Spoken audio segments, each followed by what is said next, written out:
Hello everyone, स्वागत है आपका मेरे नए व्लॉग में। तो आज के व्लॉग की शुरुआत सुबह सुबह हो चुकी है। मैं नहा धो कर के रूम पे आ गई थी। तो फिर सामान वगैरह फैला हुआ था, कपड़े वगैरह फैले हुए थे। सारे कपड़े वगैरह फ़ोल्ड किए, उसके बाद कंबल वगैरह भी फ़ोल्ड करना था, वो भी फ़ोल्ड किया। बिस्तर मैं ऑलरेडी सुबह उठ के फ़ोल्ड उसी टाइम पे कर देती हूँ। फिर कंबल वगैरह बचा हुआ था तो कंबल वगैरह भी मैंने फ़ोल्ड कर दिया था और कपड़ों को उनकी जगह में रख दिया था। और फिर वहाँ पर फ़ोल्ड करने के बाद अब बारी थी दूसरी तरफ चेयर एयर वगैरह को ठीक करने की। तो फिर मैंने चेयर, ट्रॉली बैग वगैरह सब व्यवस्थित कर दिया था। पूरा फैला हुआ था और जगह की भी दिक्कत हो रही थी। सारा कमरा साफ़ करने के बाद मैं चले गई थी बाहर मौसम बहुत अच्छा हुआ था। फिर अब बारी थी खाना बनाने की। तो खाने में आज दाल चावल बनना था और उसके बाद मुझे रोटी बनानी थी, क्योंकि दाल चावल सासू माँ खाती नहीं हैं, उनको शुगर है, तो मैंने उनके लिए रोटी बनाई। फिर हम सब लोगों ने खाना खा लिया था।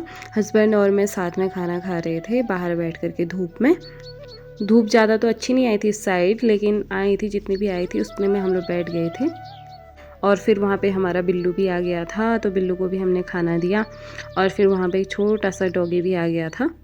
बिल्लू और डॉगी भी खाना खा रहे थे, हम लोग भी खा रहे थे और फिर मौसम बहुत अच्छा हुआ था।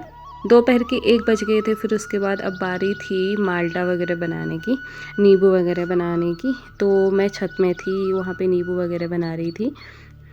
सारे नींबू मैंने छत में ही छिले, फिर मैं नीचे चले गई थी, सब लोग नीचे बैठे हुए थे। फिर वहाँ पे बैठ कर के हम सब लोगों ने नींबू बनाया और वहाँ पर बैठ के सब लोग साथ में खा रहे थे।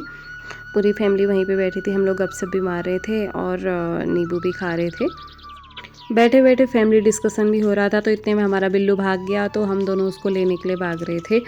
वहाँ पे बिल्लू रोड पे चले जा रहा था, तो हमने उसको बुलाया। फिर बिल्लू ऊपर आ जाता, उसके ड्रोल्स बजाए तो डब्बे में डाले होते हैं और उनको बचाना पड़ता है, जहाँ भी होता है तो वहाँ से निकल के आ जाता है। फिर बिल्लू आ गया था, हम सब लोग वहीं पे बैठे हुए थे। फैमिली डिस्कशन चल रहा था कि क्या करना है क्या नहीं करना है।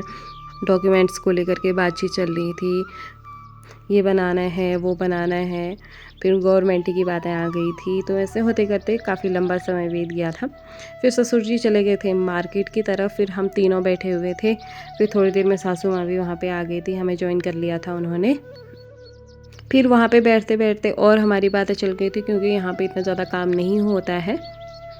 गाय वगैरह मेरे ससुराल में नहीं है, तो हम लोगों का काम ही होता है खाना खाना, फिर सफाई वफाई वगैरह करना।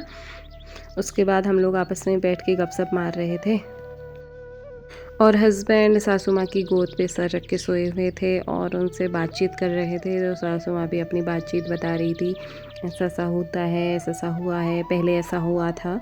तो इस तरह की गपशप मारते मारते हमें बहुत टाइम हो गया था। धूप भी अच्छी लगी हुई थी, फिर वहीं पे बैठे हुए थे। ठंडों में धूप अच्छी लगी रहती है तो उठने का मन नहीं करता, लेकिन उठना तो था। फिर उठ करके मैं छत में चली गई थी। जितने भी कपड़े वगैरह धुले थे उनको ले आई थी, सबके कपड़े उन्हें उनको दे दिए थे और अपने कपड़े रूम पे ला करके मैंने फोल्ड करके रख दिए थे। अब बारी थी नीचे आकर के रात की तैयारी करने की। मैं लग गई थी रात की तैयारी में। मैंने पहले सब्जी काटी, आटा गूँथ दिया था, फिर खाना बनाने की तैयारी में लग गई थी। खाना खाने के बाद हम लोग सो गए थे। आज के लिए इतना ही, मिलते हैं नेक्स्ट ब्लॉग में। Bye bye.